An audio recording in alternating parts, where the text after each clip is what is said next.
Very good afternoon and welcome to the home of football that is Molineux. For the final time this season, we have one more game to go. We'll be away at Anfield next week. Will we still be in the hunt for a Europa Conference place, or will it be gone? Will we just be the party poopers in terms of Liverpool's potential title ambitions? Plenty to go at before then, though. I'm Mikey Burrows. As you can see alongside me is the Hall of Famer Andy Thompson and the brilliant man, Lee Naylor. I love having him here because he talks straight and is absolute no nonsense. And we kind of need a little bit of that because Wednesday night was a strange occasion in many respects. We'll see the highlights from it in just a second, and we'll talk more a little bit later on about where it leaves us, the situation we find ourselves in, and its impact on the team sheet today as well, by the way. But I'll go to you first, Lee Naylor, on this. What happened the other night, and how do you assess it in terms of, were Man City just far too good, or did Wolves underperform? I think a bit of both. I'll be honest. I think Man City are just performing to a standard that is far greater than what Wolves can give at the moment.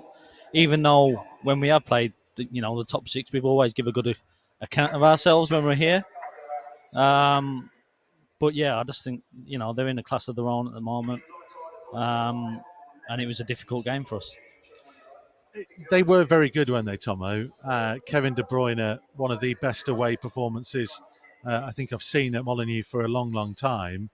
But, and it is the kind of the elephant in the room, that conceding 5 at home against anybody is going to raise eyebrows, right?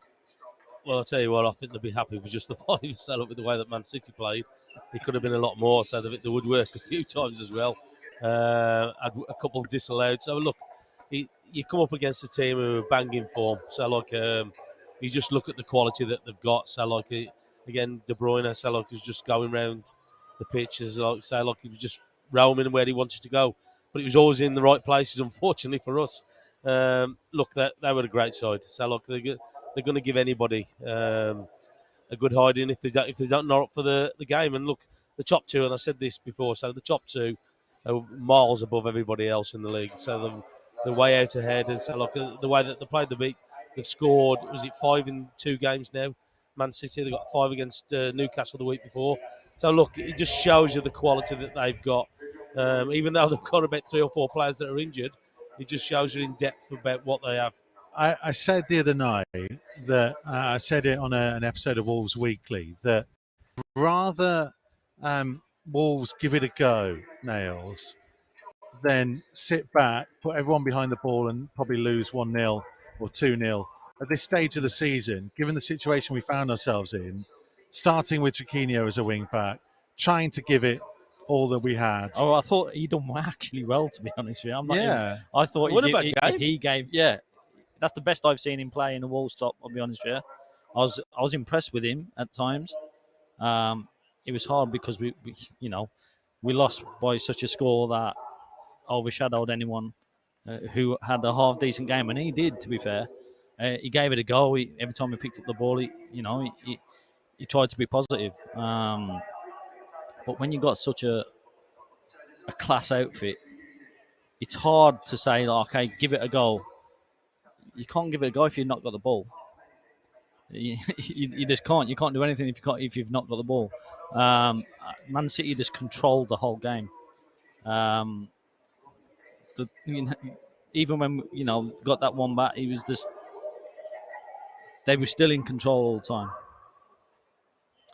Yeah, I guess the question then is, should Wolves have done something different? That's what a lot of people have asked in the last couple of days, Tomo.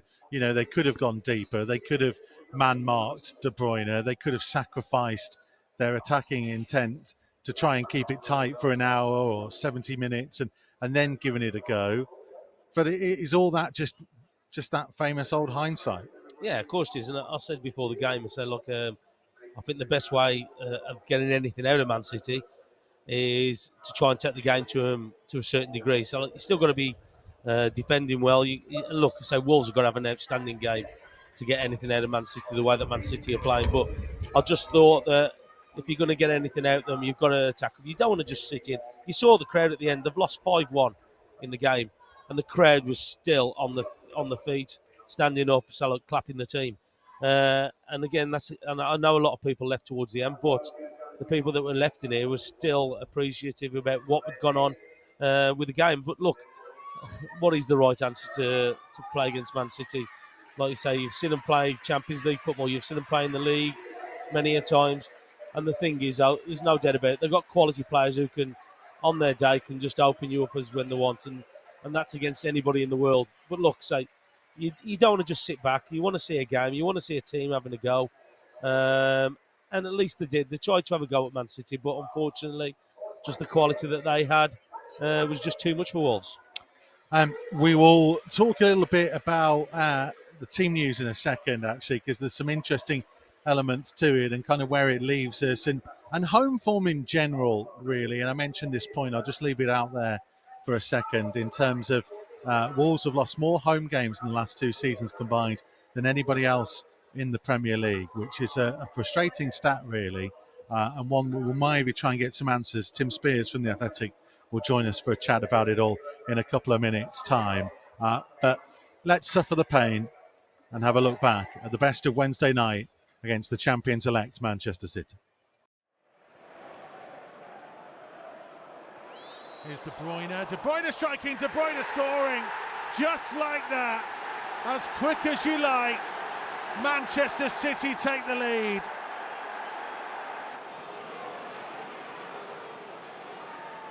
Sterling trying to squeeze it through. Cody gets it clear.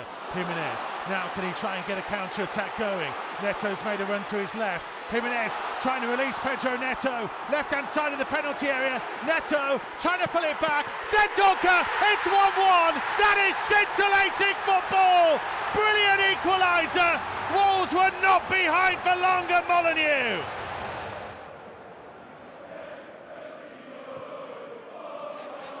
There's De Bruyne for Manchester City, helping it on towards Sterling. Jose Sarr came, De Bruyne's hit, it's 2-1 Manchester City. And just like that again, the potential champions have turned the game on its head. Here's De Bruyne, scenting a third, he's got it. Smashes it into the bottom corner from the edge of the penalty area. It's absolutely brilliant from one of the best players in the game. Coutinho tried to steal it. Bernardo Silva midway inside the Wolves half. Infield to De Bruyne. On now to Foden into the penalty area, and it was just behind Sterling. De Bruyne though, that's 4. All 4 of them for Kevin De Bruyne. Here's De Bruyne driving over the halfway line. Sterling making the run ahead of him. It's on here to Phil Foden into the penalty area. Foden back off the post, and Wolves goal lives a charmed life. It could have been 5. Only as far as Raul Jimenez. Jimenez trying to force his way through sheer will, the Mexican. Just held up in the end, but he's still got the ball and tries to cut one. What an effort, what a save. Brilliant tip over by Ederson. And here comes Jack Grealish. Manchester City threatening another. Onto Cancelo. It's going to be Raheem Sterling to tap the ball home. It's a 5-star performance for Manchester City. De Bruyne for another, off the post. So that was the result on Wednesday. A couple of interesting changes. You might be able to spot at the top of that list. John Ruddy starts in goal against his former team where it all began for him. Spent a long part of his career at Norwich. It may well be a farewell performance. That might explain why he is in today. I don't think it is in response to anything Jose Sarr has done. Totti returns into defence. Chiquinho drops out. Johnny will revert to his more natural wing-back position. And Chan Huang comes in for Leander Dendoncker to be a little bit more advanced, possibly playing behind the front 2, maybe as part of a front 3 with Raul Jimenez and Pedro Neto. Let's start with that attacking switch, Tomo. What do you make of that?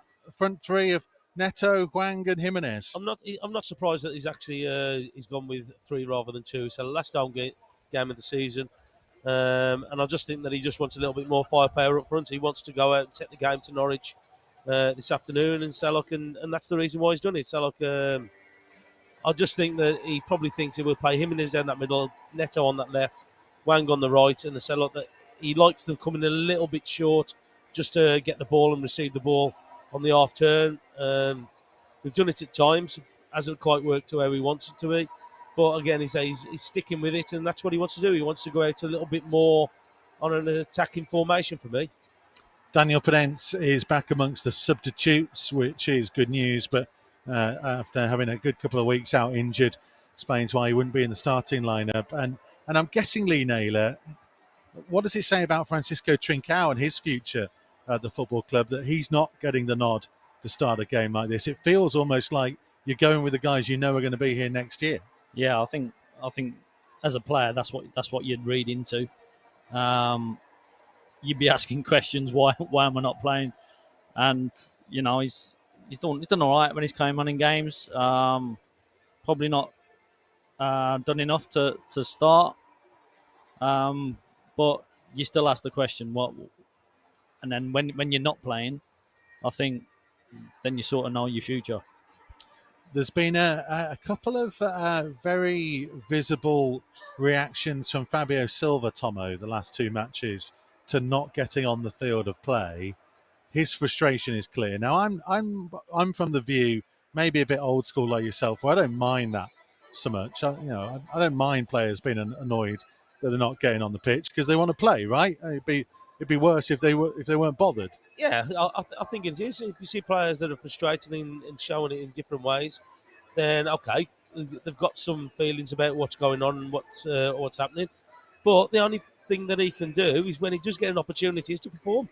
I think that what he's done or when he's come onto the pitch, hasn't scored, hasn't really created a great deal. Look, he's definitely improved with his all-round game, but I'm sorry, but you're still judged on goals if he's sent forward. Well, that's the point, isn't it, Nails? That he can be frustrated at not playing, but he has to take his opportunity when he gets it. And the argument, I guess, would be that he didn't.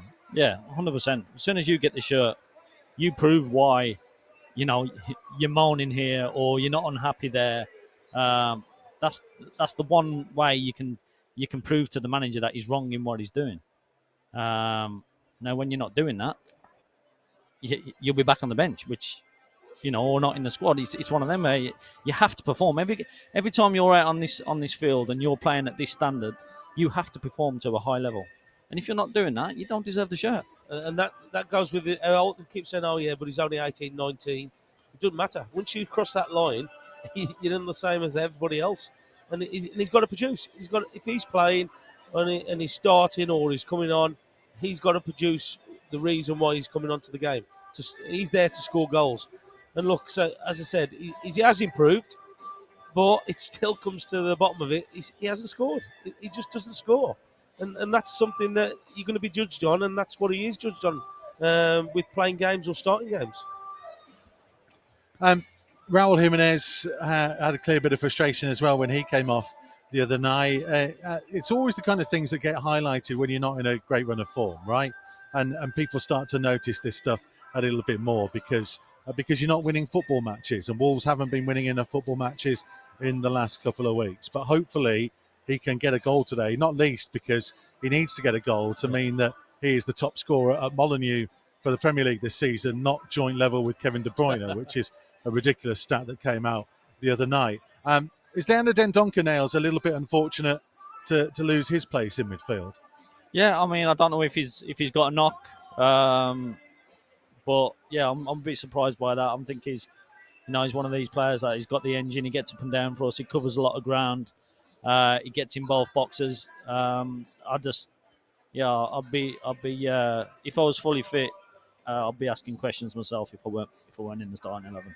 And Tomo, final word on team news for a second. In terms of, we mentioned Chiquinho a moment ago. Both of you thought that he did well the other night, but I guess the argument could have been he could have gone as part of a front three instead of Hee-Chan Hwang, but Bruno's gone this way instead.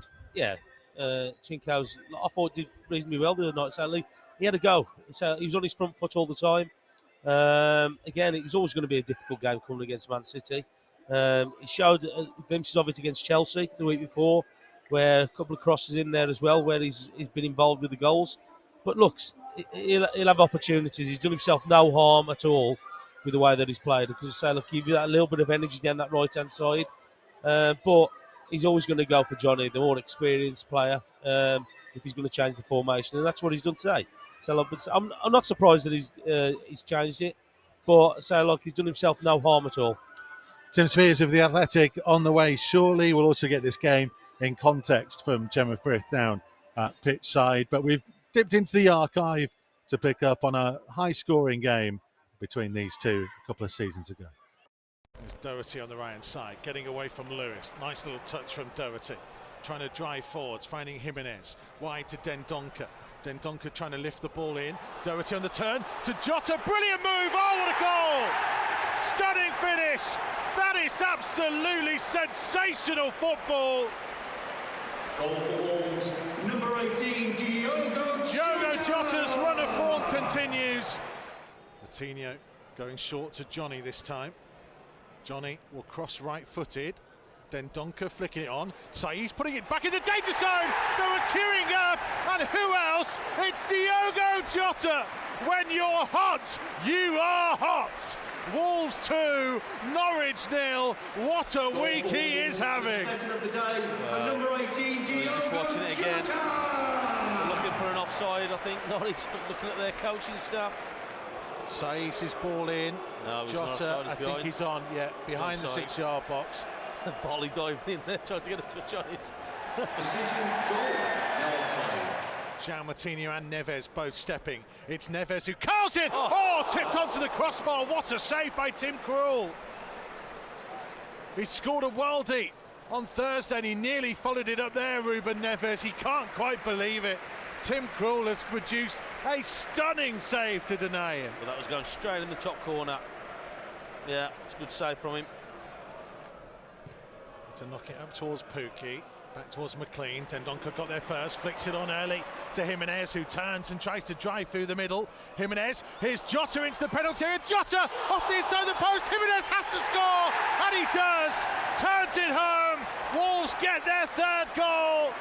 Big stroke of fortune around it for Raúl Jimenez, who puts the ball up his top to celebrate his impending first child to come. He finally gets his goal. Jota was so close to the hat-trick. We are at Molineux today for one last time in the 21-22 season. What a rollercoaster of a campaign it's been. And for our final home match this afternoon, we're facing bottom of the table Norwich. Now, Norwich's form hasn't improved since they were relegated a fortnight ago. They've now lost 5 consecutive matches in the league, including a 3-0 defeat to Leicester City midweek. However, we've struggled against Norwich this season. Our visit to Carrow Road earlier in the campaign ended in a goalless draw, and we bowed out of the FA Cup to Norwich when they came here in February. But today we have the chance to change that. Bruno Lage is back here after his spell away with COVID, and he's going to want to bounce back from that heavy defeat that we faced against top of the table Manchester City midweek. Today is also our dedicated foundation fixture where we're going to be celebrating all of their incredible work changing lives in the city of Wolverhampton and raising as much money as we can so that they can continue their incredible work. The players are going to be wearing special foundation home kits. We've got a raffle of getting as many donations as we can. There's so much going on this afternoon for our final home game. I mean, and what an incredible campaign it's been. We've created some fantastic, memorable moments this season, both here and away from home. And hopefully this afternoon we can add to that with another win against Norwich. Gemma Frith with a bit of context of today's game. As you can see, Andy Thompson and Lee Naylor alongside me. Also be joined in a second by the Athletics' Tim Spears as well. I don't know whether you caught it on Friday night, and I was just chatting to Nails about it in the press room. The under-23s lost the Premier League Cup final to West Bromwich Albion at the Hawthorns on a penalty shootout. It was 2-2 at the end of extra time. Luke Cundall played the entire 120 minutes and he missed his penalty as well. He's not included today, and that's why Wolves don't have a full complement of substitutes, because all the 23s that might have been involved are all a bit tired, and they've got another big game to come on Tuesday as well. Let's talk to Tim Spears, who was there at the Hawthorns on Friday to see pitch invasions and mass celebrations and now even Twitter bios from our opposition, celebrating a Premier League Cup victory. I mean, it would be easy to score. I think we lost Tim. We'll come back to him in a second. Is he there? Can you hear me, Tim? No, he can't. Right, we'll come back to him in a second. It'd be easy to scoff, but it still kind of continues a bizarre record, really, of different levels. Wolves haven't won at the Hawthorns. There was 2,000 Wolves supporters who made the journey. Still haven't really won a game there since 1996. And to put it into context of just how long ago that was, Andy Thompson was playing. I mean, goodness me, it's been such a long time. It must have been a long time then if I was playing. Lee Naylor hadn't even started his career. Was that the Ewan Roberts for? Yeah, hat-trick? Ewan Roberts, Yeah, hat-trick. As the Yeah. year before me, yeah. Yeah. So yeah, I remember it. So like Ewan, so like with his celebration with his smile without his teeth in, unfortunately. But yeah, he got the 3 goals. So like it was always nice to win at the Albion, especially after coming from there. Yeah, I mean, there was 5,000 Albion fans there, 2,000 travelling Wolves supporters, because obviously they didn't get to go the last time Albion were in the Premier League, and unfortunately, Albion got relegated, so we haven't been able to have that derby since, and obviously we won't have it next year either. I'll stop that. But do you know, like, so it's frustrating, isn't it? But listen, the under-23s put on a great performance. Luke Cundall, Joe Hodge, Chen Campbell, a number of them, Hugo Bueno, really impressed. And I guess the reason why I wanted to bring it up with both of you, really, because you've both been in similar situations as young players in terms of, they're looking at now at the summer and going, right, I'm in great form now. What do I do between now and when the players come back in June to make sure that I'm in position to impress next pre-season? Go on, Tomo. Yeah, so well, you look after yourself in the summer. So you make sure that you're just doing things right. Make sure that you get yourself to the best as you can in fitness levels. Look, you've got to have a rest. So look, it's been a long season, but what you have got to do, you've got to make sure that you keep yourself fit and ticking over by doing something during the close season. Because at the end of the day, a lot of these players, their journey is just beginning, and this is what it's all about. Okay, you've had a good season, you played well. Unfortunately, you lost in the cup, but you've got to come back next year and making sure that you're asking the manager to make decisions on what's going to do. Simply, he couldn't have been in the squad. He's been able to get around and about there, but it's just starting for them, and this is where they've got to try and get themselves into that first team squad and onto the pitch on a more regular basis. But it's only going to come through hard work and again, so look, you've got to have rest, don't get me wrong, but you've still just got to look after yourself in that close season. Nails, I guess it's the debate, isn't it? Because some of them will think, well, maybe I can push for first team squad place next year, like Cundall, like Kilman, like others have done. Others might be thinking, I need to get out on loan. Yeah, absolutely. I think, from mine and Tomo's day, football's changed youth-wise so much. These players keep themselves fit literally all the way through the year. Where they can impress is when they come back in pre-season. And that's where, they put a marker down to say, like, yeah, you know what, this is me, this is my season. But, it's changed on another format where, they're not coming into first team levels at 20, 21, 22, which to me is a bit strange. I think it was Nicky Butt who said it. He says if you're not by a first team by you're 21, then read into it to what you can. I mean, I'd played nearly 150, 200 games while I was 21. So it is about playing first team football. I think the earlier you can get out, the better. And that'll get you ready for coming onto a pitch like Molineux. Because there are a number of players out on loan, Nails.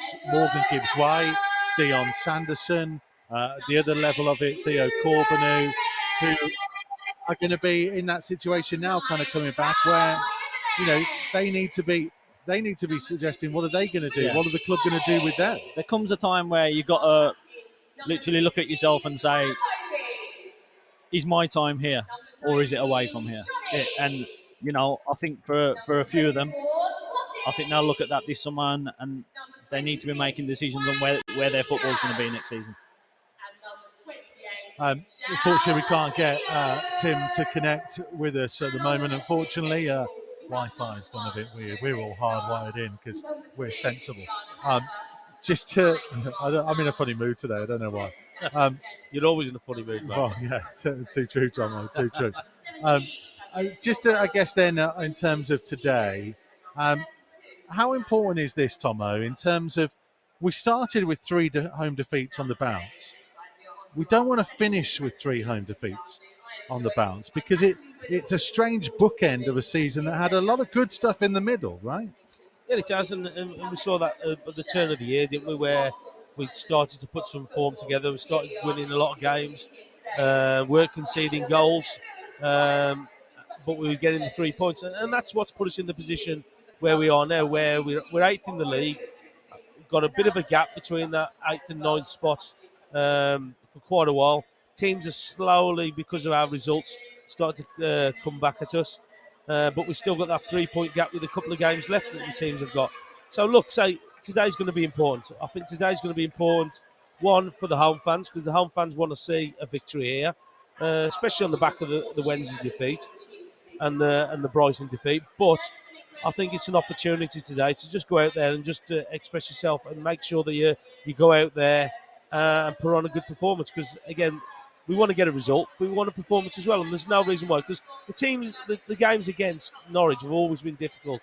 They've always been, for whatever reason, difficult. We lost in the cup to them this year, so like we've got 0-0 at Carrow Road, so there's an opportunity for them there. Norwich are down at the bottom of the league, and an opportunity just to give us those 3 points, just to try and finish as high as we got, and I think it'd be great to go out on a high at the Molineux. We'll talk about Norwich in just a second, but let's look back at the game. Tomo's just mentioned the meeting earlier this year at Carrow Road where Wolves played out that goalless draw. Pinging another beautiful crossfield ball to the feet of Aït-Nouri, who this time crosses in low. Jimenez tries to get there. It will be a goal kick. He was under real pressure from Grant Hanley there. Rashica's dangerous ball in, and that's a good header away. Really good defensive header away. Ben Gibson was closing in, and remains Saiz equal to the challenge. Yeah, he tracked the runner on of Gibson. To Tim Krul. Hanley under pressure from Jimenez, being forced deep towards the corner. Just outside the right side of the penalty. Krul's pass back in was loose, and Trincao nearly got there. And Matinho saved by Tim Krul. Struck it from outside the penalty area, and the Norwich keeper just got back in time. Well, that was just self-inflicted by Norwich, wasn't it? Max Aarons cutting in field at the other end, up towards the edge of the penalty area, trying to play a little 1-2. It's Aarons! Great save by Jose Sarr, who grabs the loose ball.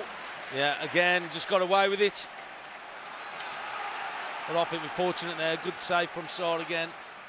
A little bit to the left-hand side. And here's Trincao, released by Jimenez. First opportunity perhaps of the second half. Trincao cutting back in field, his left foot, clipping his cross to the far post, and it's headed back across dangerously and just about whipped away in the end. Yeah, again, cheaply given away. It's Rupp. Support from Aarons on the right-hand side. Turns back in field away from Hwang. Left-footed cross towards the far side of the penalty area. Milot Rashica trying to strike it low, and Jose Sarr was more comfortable than. And then Solis thought he was fouled. It's Rupp. It's Pukki in the penalty area. Great save again by Jose Sarr. Can't have known too much about it. Just got his body in the way. So it wasn't the greatest of games, let's be honest, when the two met earlier this season. Nails, do you expect anything different today? Norwich are in a situation actually where if they lose their final 2 matches, they'll have exactly the same record in terms of wins, draws and defeats than they had 2 years ago, which doesn't say an awful lot for the progression that they've tried to make, yo-yoing between the Premier League and the Championship. So actually, they need to come out here and try and put on a performance which might make it, hopefully, quite an open game. Well, you know, hopefully we get to see some goals. But no, I mean, for me, everyone's on show, especially this time of year. People are playing for the shirt next year. Things like this stick in managers' heads, and so I'm sure everyone will want to put on a good performance. What are you expecting, Tomo? This Norwich team, say they've struggled every time they've come up into the Premier League, but Not against us, unfortunately. well, I mean, as you saw, we had a good win against them 2 years ago. You know, do Wolves approach this slightly differently? I say, is it about entertainment more than result today? No, I think they've got to get the result. Look, so we want to see a performance as well, but I think they've got to get a result today. As I said before, it's a lot that got clapped off against Man City with a heavy defeat, but I don't think they'll accept that today against Norwich. I think that they'll want a victory. And look, you got Dean Smith, the old Aston Villa manager, coming here. He won't want to lose this game. He'll set his team up to try and unsettle Wolves. But Wolves have gone with the three up front, just to give them a little bit of more power up front, I suppose. But they'll, after the result, they want the result. It'd be great if they can get a good performance as well. But they've got to win today for me. I think that they've got to win and finish off the season on a higher tone. Yeah, the massive importance for today. After what's been an up and down season, there have been some highs, there have been some lows too. There always are, but hopefully there's been entertainment along the way, and this team are looking to sign off in style.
It's been one hell of a season, no doubt about it.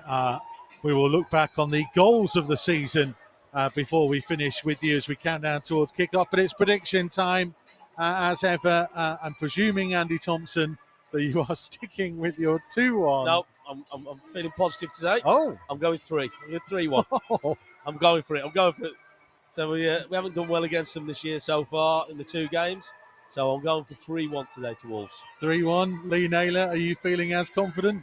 I'm feeling confident, but I think there'll be goals against. So I'm going 4-2. 4-2. What a result that is. Okay. 1-0. 1-0. Yeah, you put me in a tricky position here. I mean, pressure's on you, mate. Pressure's on you. Normally I would say, obviously, we'll take 1-0. And if we take 1-0 and Man City beat West Ham and we take the Europa Conference to the last day, then it's job done. But I think, having seen what we've seen in the last couple of weeks, it would be really nice to go out on a high here at Molineux. So hopefully 2-0/3. Wow. You've said 3. How many predictions do you want to give? I was going to say. He just covers his back, mate. That's all he does. He just covers himself. I'll claim that I predicted it right no matter what happens. Let's be honest with you. 5 results already now. Full live commentary from Lee Naylor, Andy Thompson and myself, available at wolves.co.uk and on the move wherever you are in the world via the Wolves app as well. We'll leave you with the goals of the season. Have a good one.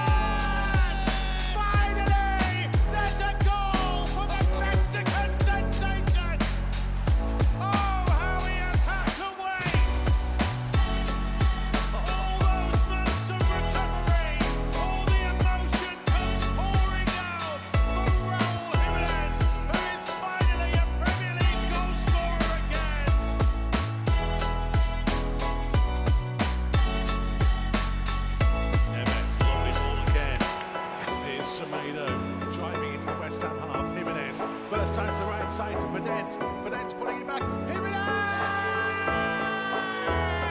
Oh, what a goal! That's absolutely brilliant from Wolves. The slick into play, matched by a perfect finish in the bottom corner by Raúl Jimenez. It's got Molineux rocking. Wolves 1, West Ham 0. Absolutely brilliant.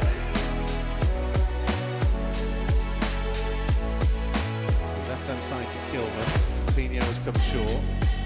Back to Kilman again, trying to find Pedence. A couple of flicks between he and Coutinho, and then a quick turn, and now releasing Ray Nori. That's a lovely ball. Semedo is racing up on the right-hand side. It's costing. It's Nelson Semedo. It's Wolves 2, Sheffield United 0, and that is the sweetest of sweeping moves to double the Wolves lead.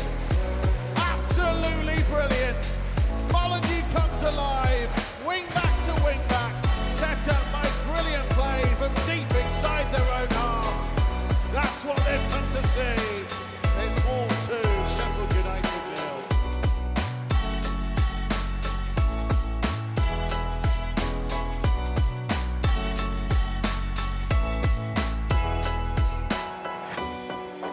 We'll come back to Toti Gomez, infield to Neves, outside of his right boot, across the centre circle for Dendoncker.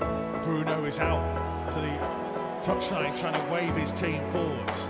Ball comes infield to the middle of the Brentford half to Neves, wide to Semedo, on down the line for the run of Dendoncker, forced out towards the corner flag. Support from Semedo and now from Neves. Feeds it infield to Matinho, has time to turn. Semedo back to Matinho. Lovely football, brilliant goal! Absolutely stunning from João Matinho. Wonderful, wonderful strike from 5'7" of football heaven. Best bit of play in the whole game. Majestic from the maestro.